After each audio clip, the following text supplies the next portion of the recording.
सर्वांना नमस्कार. स्वागत आहे आपलं मराठी चातुर्य कथा या यूट्यूब चॅनलवर. आपल्या व्हिडिओला लाईक करा, चॅनलला सबस्क्राईब करा आणि बेल आयकॉनवर प्रेस करा, जेणेकरून सगळ्या नोटिफिकेशन्स तुमच्यापर्यंत वेळोवेळी पोहोचतील. चला तर वळूया आपल्या स्टोरीकडे. चांदमातला भाग 159.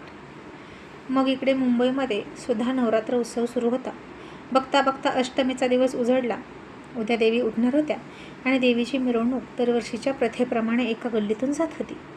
आणि त्या गल्लीतल्या भाईगिरी करणाऱ्या एका भाईनं यावर्षी ही मिरवणूक इथून जाणार नाही असं जाहीर केलं होतं. आणि सगळ्यांना कोडं पडलं की यावर्षी मिरवणूक जाणार कुठून.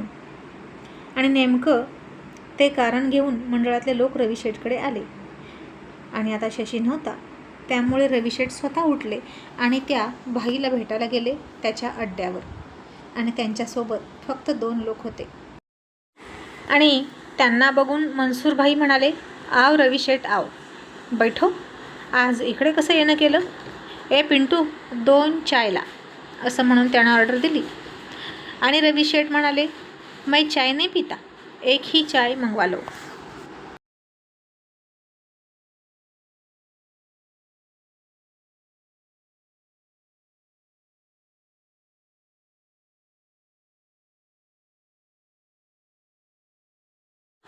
आणि मनसूर भाई म्हणाला, फिर तुम हमारे दोस्त ही नहीं तो किस लिए यहाँ आए हो?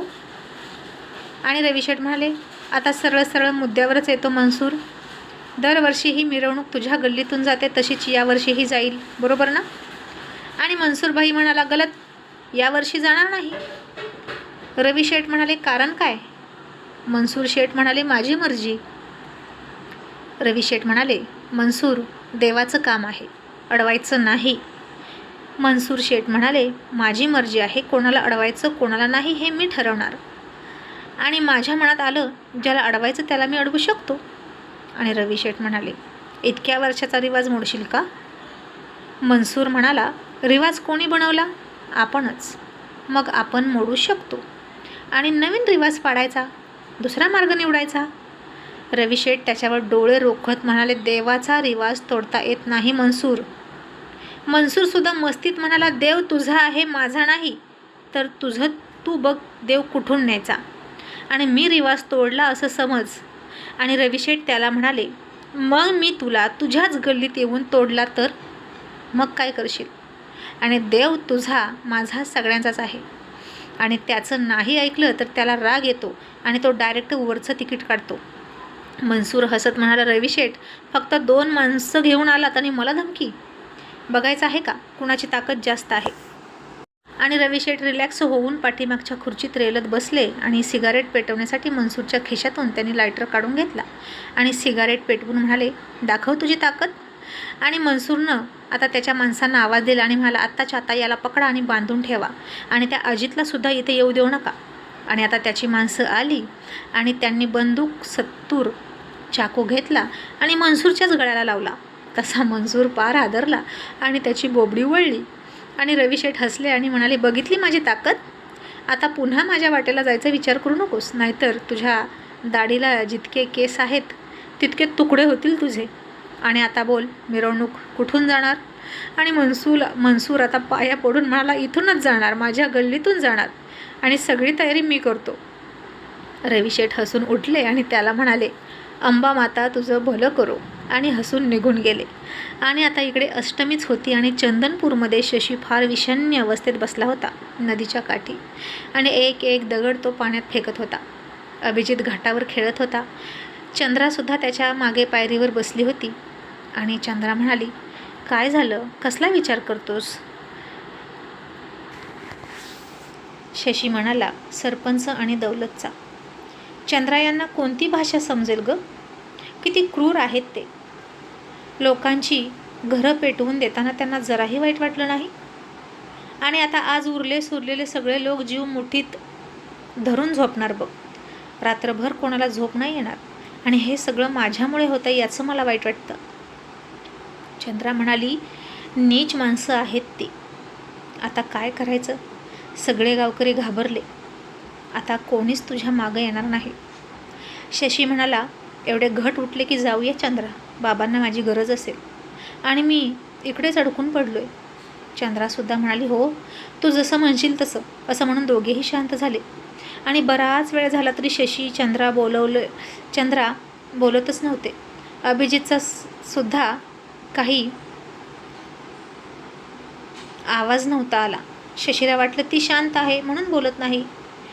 मग काही वेळानं तो म्हणाला, चंद्रा चल आता घरी जाऊया.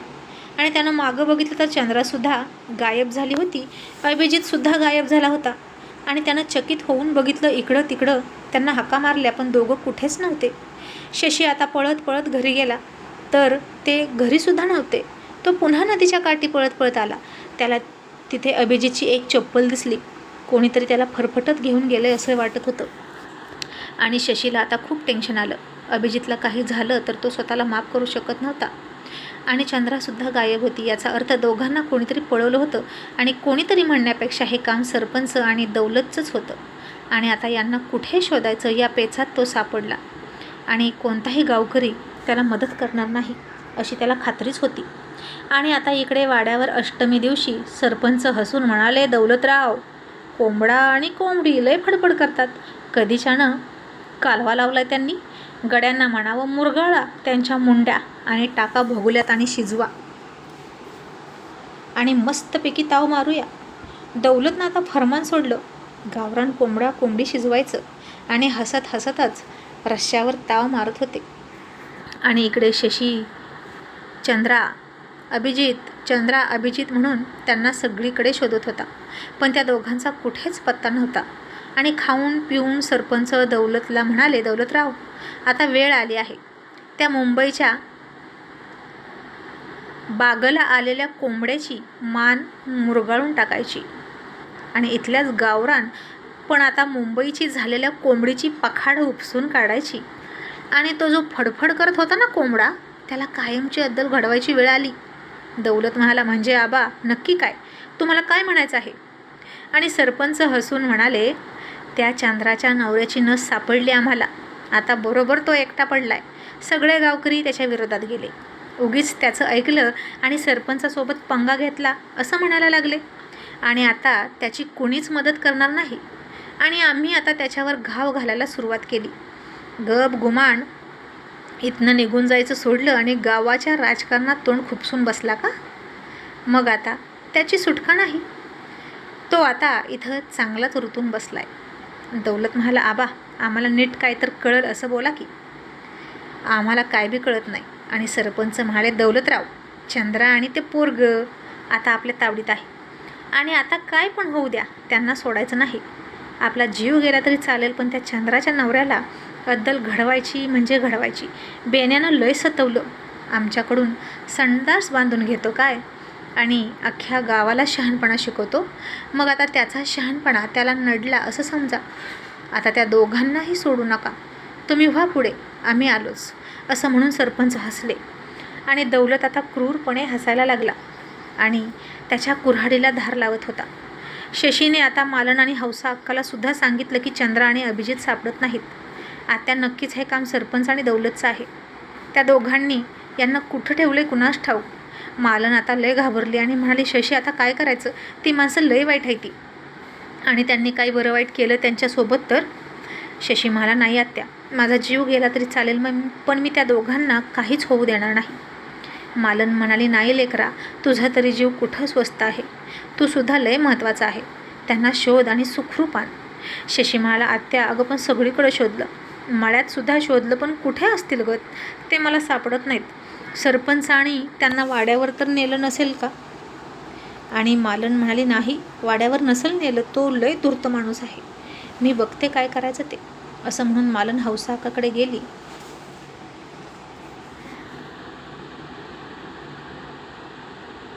आणि तिला म्हणाले, हौसा अक्का आता काय करायचं गं, तूच सांग. चंद्राला अभिजितला कुठं शोधायचं? आणि हौसा थोडा विचार करून म्हणाली, मालन, मला तर वाटतं सरपंचाचा 20 एकरचा गट आहे बघ ऊसाचा, त्या ऊसातच घेऊन गेलाय तो त्यांना. मला माहीत आहे, असलं काय करायचं असलं की तो तिकडंच जातो, कुणाला काहीच कळत नाही आणि गुपचूप काटा काढतो. मालन आता पळतच आली आणि शशीला तिनं सगळं सांगितलं आणि म्हणाली, त्या ऊसातच तो घेऊन गेलाय, पण आता त्यांना त्या इतक्या मोठ्या ऊसात शोधायचं नक्की कुठं, असा प्रश्न पडला. आणि शशीनं आता त्याच्या बॅगमधून त्याचं पिस्तूल घेतलं आणि खिशात ठेवलं आणि तो धावत तिकडे निघाला.